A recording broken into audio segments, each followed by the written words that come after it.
Hello, नमस्ते. श्री स्वामी समर्थ सगळ्यांना. कसे आहात? मी स्वाती पवार आपल्या युट्यूब चॅनलवरती आणि नवीन एका व्हिडिओमध्ये तुमचं खूप मनापासून स्वागत करते. रोज आपल्या मागे काही ना काही घाई असती. सकाळी स्वयंपाकाची घाई असती, संध्याकाळी स्वयंपाकाची घाई असती, दिवाबत्ती करायची असती. असा वेळ बिलकुल स्वतःसाठी नसतो. माझं तसंच होतं. तुमचं तसंच होतं का? नागदिवे बनवायचे होते आणि मी सगळं विसरून गेले. माझ्या लक्षातच नाही एवढ्या लवकर कसे काय नागदिवे बनवायला आले. म्हणजे जसं मार्गशीर्ष महिना चालू होतो आणि ज्यावेळेस पहिला गुरुवार असतो त्याच्या वेळेसच तळी उचलल्या जाती आणि नागदिवे मग त्याच्या आदल्या दिवशी असते. तर मम्मीचा फोन आला. आम्ही चहा पाणी करत होतो त्यावेळेस मम्मीचा फोन आला. म्हणजे तयारीच होती, चहा पाणी पण नव्हतं झालं त्यावेळेस फोन आला की म्हटली आता नागदिवे करायचे, तू करणार आहेस का? नसल करायचे पुढच्या रविवारी करू शकते. मी म्हटलं नाही, आता करूनच घेते. तू माझ्या कानावर घातलंस आणि नाही केलं की मला ती हुरहुर लागते. आणि ज्या वेळेस ते आलं की तोंड हातपाय धुवायचे. क्लासवरून आल्याच्या नंतर तोंड हातपाय धुतो, मग मस्त झाडून वगैरे घेतो आणि दिवा लावायला बसतो. मी बाहेरच्या पायपुसण्या वगैरे घेऊन आले कारण की सकाळी धुतल्या होत्या, त्या वाळल्या होत्या. मस्त तुळशीचा दिवा वगैरे घेऊन आला आर्यन आणि छान असं देवाला वगैरे दिवा लावल्याच्या नंतर तुळशीला दिवा लावला. दिवाबत्ती झाली. त्याच्याकडे दिवाबत्ती असते संध्याकाळची. आणि मुलांना छान सवय लागते एक, कारण की काय होतं त्यांना आहे ना हे आलंच पाहिजे. सकाळच्या वेळेत खूप घाई असती, जसं की स्कूलची घाई असती, त्याला वेळ भेटत नाही. मग संध्याकाळी त्याला छान असं देवासोबत कनेक्ट व्हायला वेळ भेटतो. इथं छान असं तुळशीला दिवा अगरबत्ती लावत होता. मग छोटीशी क्लिप ऍड केली मी आणि छान वाटत होतं. त्याच्या समोर यायचं म्हटलं की थोड्या वेळासाठी तो लाजल्यासारखं होतो. तसं तर त्याला सवय आहे. मग छान असं इथं माझ्या बाळाने पाया वगैरे पडलं. त्याच्यानंतर मग मी सगळं हॉल आवरून घेतला, कारण की हॉलमध्ये पसारा खूपच असतो बाबा. आम्ही पटकन वेळच्या वेळी उचलत नाही. आमची ही एक खूप घाण सवय आहे. ती सवय तुम्ही घेऊ नका आमच्याकडून, काहीतरी चांगलंच घ्या. असो, इथे मग मस्त असं नाही का, खूप दिवस झाले, आता दिवाळीला किती दिवस झाले, तर असं डेकोरेट केलेलं होतं. ते सगळं काढलं कारण की ते फुलं आहेत ना पिवळ्या कलरचे, काळे पडतात म्हणून.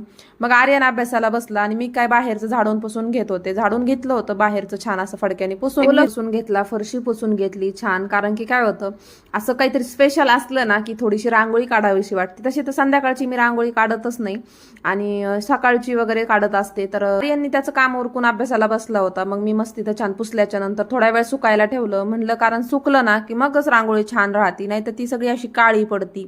त्याच्यामध्ये ते पाणी पचपत चांगलं नाही वाटत. मी जरा जास्तच ओलं फडकं करून पुसून घेतलं होतं. नंतर मग आतमध्ये आले, फडकं धुवायला टाकलं. आर्यन बघा कसा गुडबॉयसारखा अभ्यासाला बसलाय. झालं असं की काल बेड तोडला होता. कालचा मोठा पराक्रम गाजवून आज असा छोटासा परिणाम होता. चलो असो, चांगलं आहे. तर मग इथे आहे ना मस्त रांगोळी काढली आणि फरशीवर जी डिझाईन होती ना त्यालाच व्यवस्थित करून तशी सेमच डिझाईन बनवली. खूप छान वाटत होतं. फरशीचा आकारच तसा होता, तशीच रांगोळी. आर्यनशी बोलत होते ना, अचानक जोरात आवाज आला.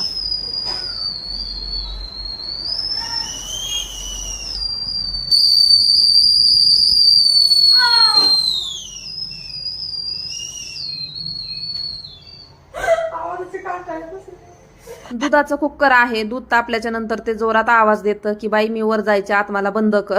म्हणून मी अशी एवढी पळत आले. असे 2 भांडे आहेत. तर एक मस्त असं एका छोट्या भांड्यामध्ये आधी दूध घेतलं होतं, मग त्यातच तापायला ठेवलं, बरं पडतं. साय बाजूला केली, साय काढायची होती. नंतर चहा ठेवला, कारण की माझं सगळं ते मध्ये फोन आला ना मम्मीचा की नागदिवे बनवायचेत. मग जे मला चहा बनवायचा असतो ना त्यात मग ती बाकीची कामं ऍड झाली, जसं की बाहेरचं पुसून वगैरे घेणं, रांगोळी काढणं, सगळं असं चालू होतं. आणि चहा प्यायला उशीर झालता म्हणून आर्यन आधीच अभ्यासाला बसला, नाही तर त्याचं आल्या असतं की मला आधी चहा दे, मला आधी चहा दे. मग इथं साय वगैरे काढून ठेवली. दुधाची साय काढलीच्या नंतर फ्रीजमध्ये ठेवून दिली आणि मस्त असं परत एकदा दूध तापायला ठेवलं, कारण की गरम गरम दूध छान लागतं, प्यायला लागतं कधी कधी आर्यनला, म्हणून ते एकदाच छान तापून घेतलं. संध्याकाळी परत सकाळी एकदा तापलेलं असतं, परत संध्याकाळी एकदा तापते, छान होतं. मग त्यात जे पाणी असतं ना ते सगळं आटून जातं. आणि नंतर मग माझा चहा झाला होता, मी घेतला. आणि आर्यनला सवय असल्या कारणाने रोज त्याचा चहा तोच गाळून चहा रेडी असतो, फक्त गाळायचा असतो, तर तो घेतो गाळून. त्याला एक सवय लागते कामाची म्हणून. तर मग त्याचा इथं चहा रेडी होता, त्याने घेतला. ज्याने बेडवर धिगाणा घातला. आर्यननी बेड तोडला म्हणून मी सारखी बोलत होती, म्हणून चिडवत होते त्याला. तर तो कसा करतोय बघा. तर मग इथे ना जेवण बनवायला तयारी चालू होती. तर जेवण बनवता मग ना पटकन 2 भाकरीचं पीठ मळून घेतलं नागदिवे करण्यासाठी. त्याच्यामध्ये थोडंसं तेल, हळद आणि मीठ टाकलं आणि डाळ शिजायला ठेवली वरणसाठी. आणि इथे ना नागदिवे वाफळून घ्यायचे होते, जसं इडली करतो ना आपण तसं. तर ते तसं पाणी ठेवावं लागतं आणि वरतून प्लेट ठेवली त्याच्यावर. इडलीच्या भांड्यामध्येच वाफळून घेते. आणि मग आहे ना हवरी आणि गुळ असं मिश्रण बाकी होतं माझं. मी करंजी केली होती मागच्या वेळेस लास्ट टाइम, ते उरलं होतं. मी थोडं खाल्लं आणि मग आर्यनला थोडंसं दिलं. पण त्यांनी पण खाल्लं. खूप छान लागतं ते. हावरी आणि तीळ भाजलेले, तीळ भाजून आणि त्याच्यामध्ये थोडंसं खोबरं आणि गुळ असं केलं होतं. खूप भारी लागतं ते. उरलं होतं, आर्यनला खायला दिलं.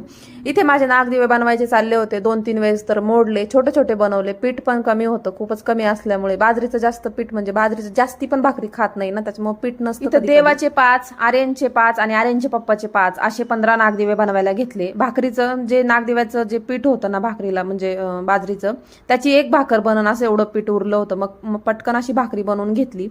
3 शेगड्या असल्या कारणाने जेवण बनवायला बिलकुल वेळ लागत नाही. भाकरी बनवली, ती शेकतच होती तोपर्यंत आहे ना इथं पीठ मळायला घेतलं.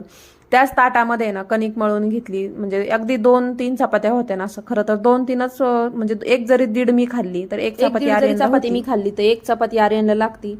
म्हणून आता इथं भाकरी शेकतच होती तोपर्यंत कणिक पण मस्त मळून झाली होती. कणिक मळून मी 15-20 मिनिटं ठेवत असते बरं का, पण इथे ना बिलकुलच वेळ नव्हता. ऑलरेडी खूप जास्त उशीर झाला होता आणि पुढे पण जास्त उशीर झाला असतं, कारण की भूक पण लागली होती ना पिलूला, त्याच्यासाठी.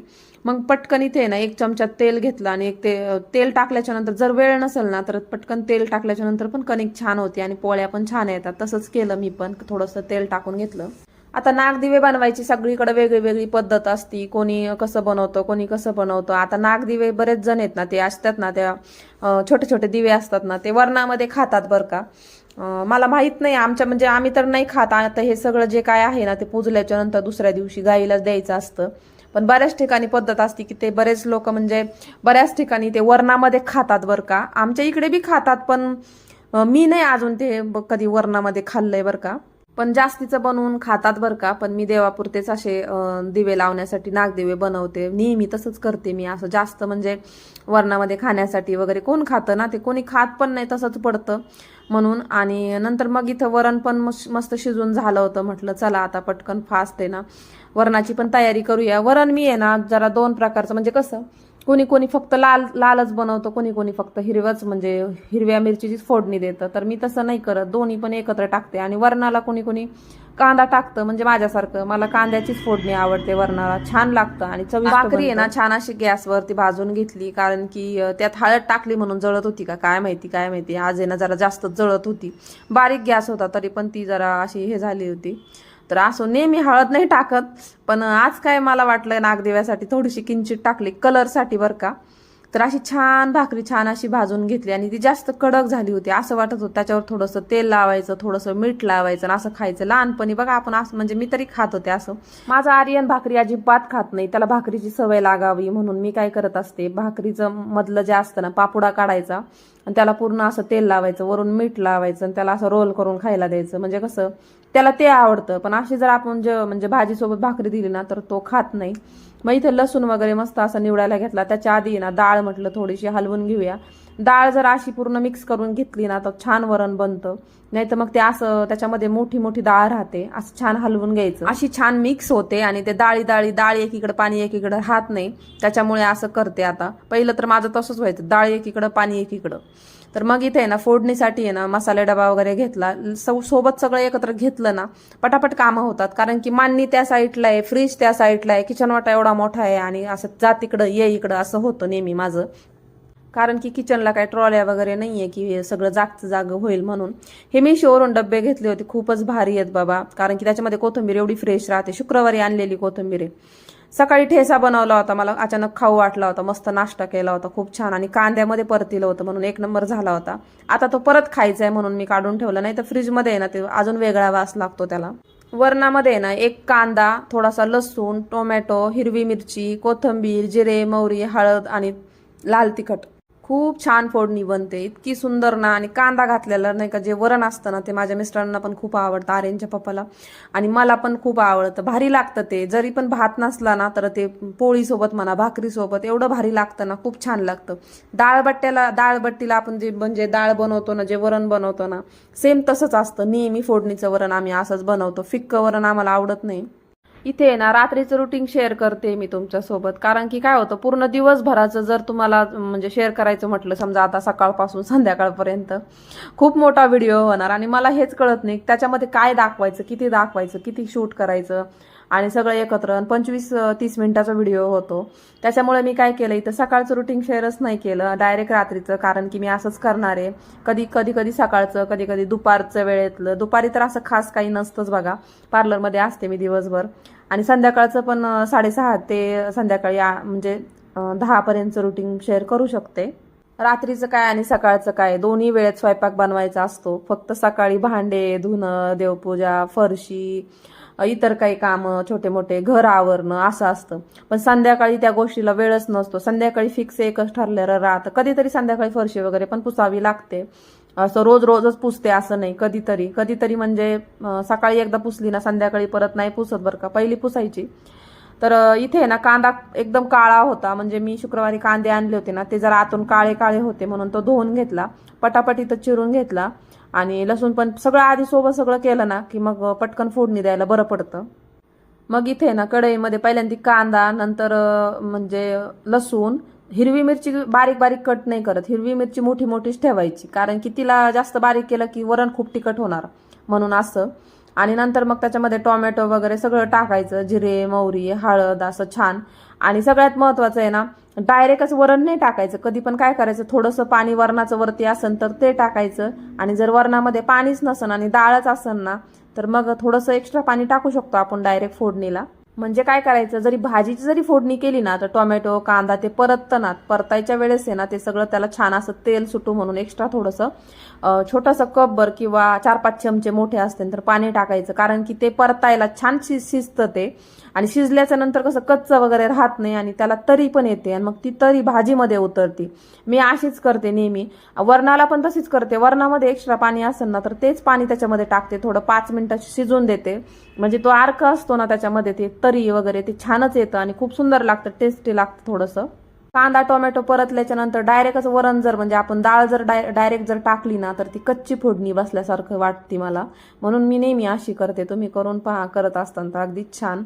नंतर नागदिवे काढून घेतले, कारण ते झाले होते आणि जरा ते शिजल्या म्हणजे उकडल्याच्या नंतर नाही थोडेसे इकडे तिकडे होतात बघा, वाकडे तिकडे तसे झाले होते.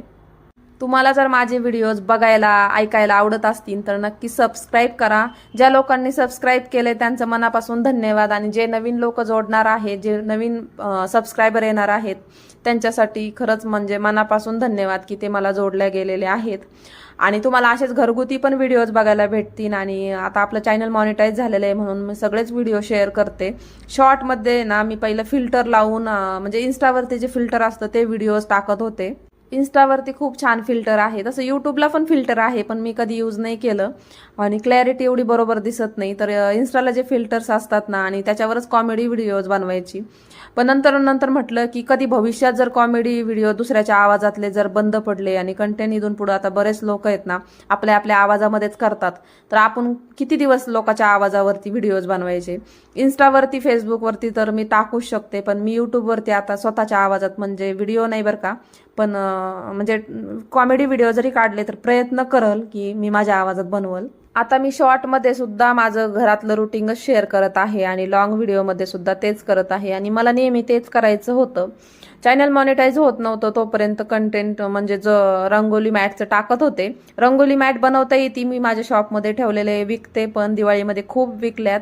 असं नाही की व्हिडिओ पुरतच मी ते करत होते, नाही, रोज असतात त्या माझ्याकडे, मी बनवते विकते. आणि जरी ऑनलाईन कोणाला पाहिजे असेल तर माझा प्रयत्न असेल की मी ऑनलाईन पण देऊ शकते.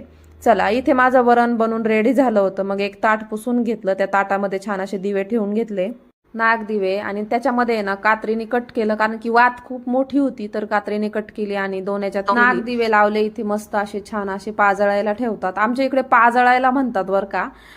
तुमच्या तिकडे काय म्हणतात मला नक्की कमेंट करून सांगा. ज्याची त्याची पद्धत, ज्याची त्याची म्हणजे जे जिकडं तिकडं कसे वेगळ्या पद्धतीने सणवार म्हणा किंवा पद्धती म्हणा पाळल्या जातात. आमच्या इकडे असेच करतात आणि काही ठिकाणी आहे ना बाजरीचं आणि ज्वारीचं पीठ मिक्स करून बनवतात नागदेवे. खरं तर मी असं ऐकलंय बरं का, पण आम्ही तर फक्त आहे ना बाजरीच्याच पिठाचे बनवतो. नैवेद्यासाठी आहे ना मेथीची भाजी, वरण, भात असं ठेवत असतात आणि जेवायला तर असतंच, नेहमी तेच असतं. आणि दुसऱ्या दिवशी तळी उचलतात, आदल्या दिवशी नागदिवे असतात. तुमच्याकडं कसं असतं ना की सांगा, कारण की कोल्हापूर साईड म्हणा तिकडं बऱ्याच ठिकाणी वेगळ्या पद्धती असतात किंवा बऱ्याच ठिकाणी वेगळ्या पद्धती पाळल्या जातात. आमच्या इकडे असंच आहे. सगळी मग व्यवस्थित हळदी कुंकू लावून घेतलं. घरात जेवढे मेंबर आहेत तेवढं करावं लागतं म्हणतात, पण आमच्या इथे ना देवाचे 5 असतात, नवऱ्याचे 5 असतात आणि मुलाचे 5 असतात. जर 2 मुलं असतील तर 5-5 असे बनवावे लागतात.